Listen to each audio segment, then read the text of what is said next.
काली बहू की विधवा बहन बनी सौतन। बिहार के दरभंगा जिले के एक छोटे से गांव सतनपुर में रामप्रसाद मिश्रा का परिवार रहता था। वे मध्यम वर्गीय किसान थे और परिवार में सुख शांति थी। उनके घर में दो बेटियां थी, कमला और सरिता। कमला, बड़ी बेटी, सुंदर और गोरे रंग की थी। उसकी आंखें बड़ी बड़ी थी और स्वभाव में मिठास थी। वह अपने माता पिता की लाडली थी। सरिता, छोटी बहन, सांवले रंग की थी, लेकिन मेहनती और बुद्धिमान थी। गांव के लोग उसकी तुलना कमला से करते और कहते, कमला तो चांद जैसी है, लेकिन सरिता, ये तो काली है। रामप्रसाद और उनकी पत्नी जानकी इस तुलना से आहत होते, लेकिन वे अपनी दोनों बेटियों को समान प्यार देते।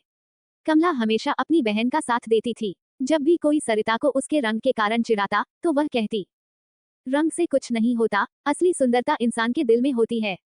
दोनों बहनों का आपसी प्रेम बहुत गहरा था। समय बीतता गया। जब कमला विवाह योग्य हुई, तो उसके लिए अच्छे रिश्ते आने लगे।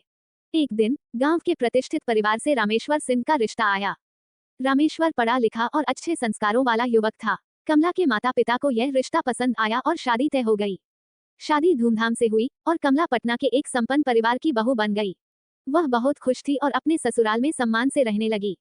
लेकिन सरिता के लिए अच्छे रिश्ते नहीं आ रहे थे। गांव के लोग कहते, लड़की काली है, इसे कौन अपनाएगा। रिश्ता आते ही लड़के वाले इनकार कर देते। कमला जैसी गोरी बहन है, तो इसे भी वैसा ही होना चाहिए। सरिता को यह सुनकर बहुत दुख होता, लेकिन वह अपने मन को समझा लेती। समय बीतने लगा और सरिता की शादी की चिंता बढ़ने लगी। एक दिन परिवार के एक बुजुर्ग रिश्तेदार ने सुझाव दिया, सरिता की शादी अपने दामाद रामेश्वर के छोटे भाई राकेश से क्यों नहीं करा देते। दोनों परिवार एक दूसरे को जानते हैं और सरिता को ससुराल में परेशानी नहीं होगी। यह विचार सुनकर कमला और सरिता दोनों असमंजस में पड़ गईं। कमला ने कहा, सरिता को उसका खुद का जीवन साथी मिलना चाहिए, न कि मेरे देवर के साथ समझौता करना चाहिए। लेकिन रिश्तेदारों का कहना था कि सरिता को बाहर शादी करने में परेशानी होगी। वह सांवली थी और कोई अच्छा रिश्ता नहीं मिल रहा था।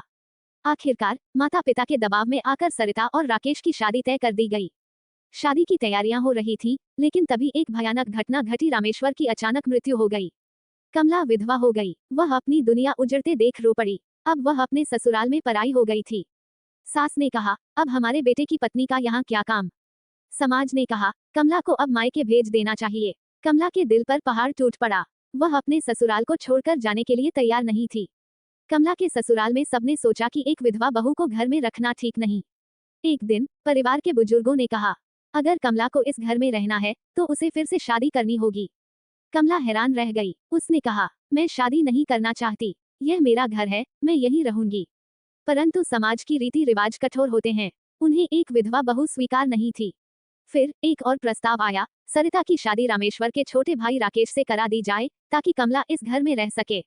ये सुनकर कमला और सरिता दोनों स्तब्ध रह गईं। सरिता ने सोचा, क्या मैं अपनी बहन की जगह ले सकती हूँ। लेकिन परिवार के दबाव और समाज की बातों के कारण सरिता ने राकेश से शादी करने के लिए हाँ कह दी। शादी के बाद सरिता अपने ही घर की बहू बन गई। लेकिन रिश्ते अब जटिल हो चुके थे। कमला, जो पहले इस घर की बहू थी, अब एक विधवा थी। सरिता, जो उसकी छोटी बहन थी, अब उसी घर की बहू बन गई थी। गांव में लोग ताने मारते, पहले बड़ी बहन थी, अब छोटी बहन आ गई। सरिता को लोग बड़ी बहन की जगह लेने वाली कहकर चिढ़ाते।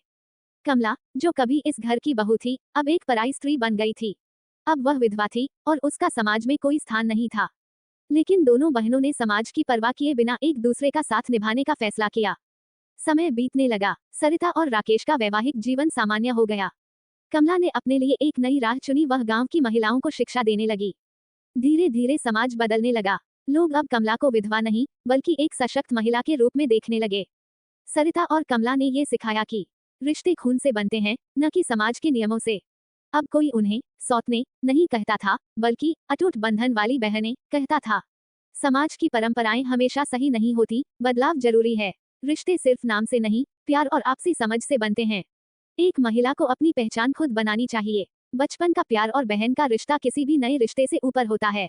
समाज चाहे कुछ भी कहे, आत्मसम्मान से बढ़कर कुछ नहीं होता।